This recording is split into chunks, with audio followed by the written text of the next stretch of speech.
Today at White Shadow Fair, I'm making a blueberry streusel cake. Our ingredients include sugar, brown sugar, flour, cinnamon, butter, vanilla, buttermilk, an egg, baking powder, salt, and blueberries. We're going to start by grabbing a bowl and mixing up the streusel topping. You'll need 1 cup of sugar, a 1/4 cup of brown sugar, 1/3 of a cup plus 3 tablespoons of flour. Give that a good mix. When everything's blended together really well, you're going to add a 1/2 teaspoon of cinnamon.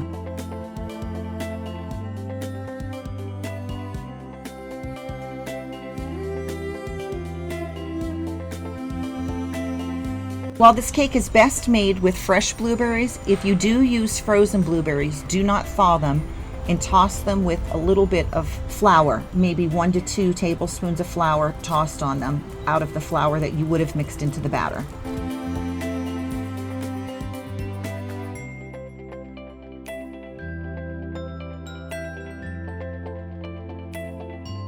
Once the cinnamon is mixed in, you're going to take 6 soft tablespoons of butter and mix that in with your hands. You can use a pastry cutter if you have one of those. I found it just easier to use my fingers and kind of break up all of that butter into the sugar mixture.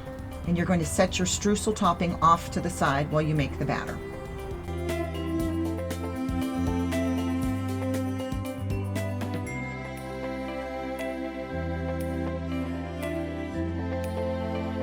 It's time to make the batter for our blueberry cake. We're going to start off with adding 2 cups of flour to a bowl, and from there you are going to add 3/4 of a cup of sugar,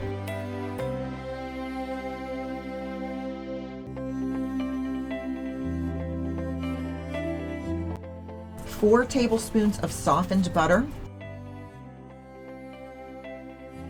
3/4 of a cup of buttermilk. You need 1 room temperature egg, a tablespoon of baking powder, and a 1/2 teaspoon of salt. To your batter, add a teaspoon of vanilla extract. Continue to mix. Fold in 2 cups of blueberries. That simply means you're not going to use the mixer. You're going to use something like this spatula, and you are going to fold the batter over top, trying to make sure you do not break the blueberries.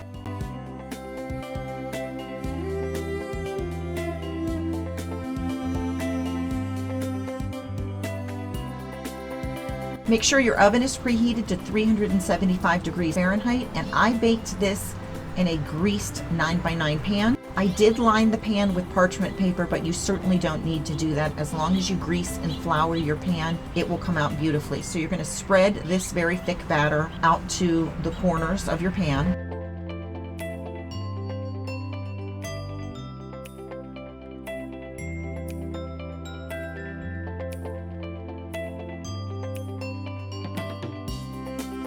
Sprinkle the streusel topping all over the top. Do not push it in, it will bake wonderfully.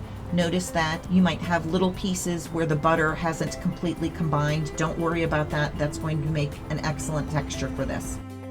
This does bake for a rather long time, for about 50 to 65 minutes. Mine baked perfectly in exactly 50 minutes, but everybody's oven is different. Once it's baked, you're going to put it on a cooling rack and let it cool completely. And then once it's cool, you're going to make a simple glaze to pour over the top of this. So you're going to start with a 1/2 cup of powdered sugar, and you will use anywhere between a 1/2 cup and a cup of powdered sugar, a 1/2 teaspoon of vanilla, and a very small splash. Think maybe 1 to 2 tablespoons of milk at the most. Give that a stir.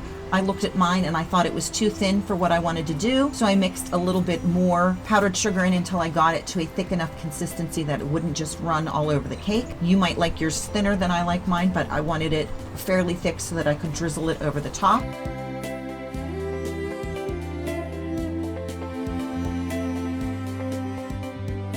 And I'm just really decorating the top, giving it a little extra something. This has a moist cake down below that is reminiscent of a blueberry muffin. It's got the streusel topping, which is nice and crunchy, and then it's got this sweet little bit of glaze on the top. It is excellent. Your family will know that you did something special for them, for your friends. You made something homemade. You made it with love. Thank you for joining me at White Shadow Fair. If you haven't done so, please consider subscribing and hitting that like button. Even if you've already subscribed, it would mean a lot to me if you'd give me a thumbs up.